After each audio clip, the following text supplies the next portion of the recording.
000 तिन्ही पक्षाची ही आकडेवारी आपल्याला दिसते। तर दादांचे राष्ट्रवादी देखील 5 जागेवरती आघाडीवर असल्याचं पाहायला मिळत आहे। 5 जागांचे 10 दादांची राष्ट्रवादी ही माढ्यामध्ये आघाडीवर, तर ठाकरेंच्या सेनेला 9 जागा आणि दादांच्या राष्ट्रवादीला 6 जागा मिळालेल्या आहेत। पुण्यातल्या खेड पंचायत समितीवरती ठाकरेंची सत्ता, मोठी बातमी।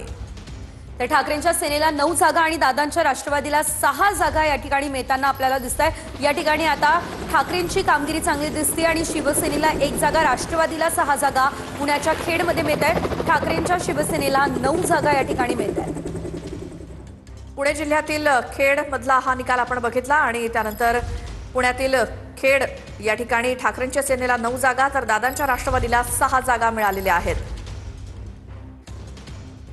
की या मार्गातून आपण निश्चितपणे निर्दोष या ठिकाणी मुक्त हो आणि आता जामीन तर मिळाल्या, भविष्यामध्ये ही केस पण संपून जाईल अशी मला अपेक्षा आहे।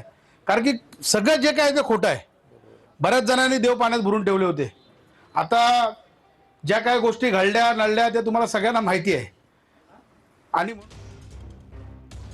पुण्यातील खेड पंचायत समितीवरती ठाकरेंचीच सत्ता असल्याचं पाहायला मिळतंय। ठाकरेंच्या सेनेला 9 जागा तर दादांच्या राष्ट्रवादीला 6 जागा या ठिकाणी मिळालेल्या आहेत। 51% वर आमचे नगरसेवक निवडून आले। आज जवळपास महायुतीच्या 25 महानगरपालिकेवर भाजपचे महापौर होत आहे।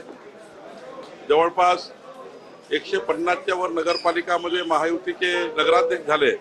आता जिल्हा परिषद मध्ये सुद्धा जवळपास 8 जिल्हा परिषदवर भारतीय जनता पार्टी महायुतीचे जिल्हा परिषदेचे अध्यक्ष असतील। अनेक मोठे यश भाजपला मिळालं आहे।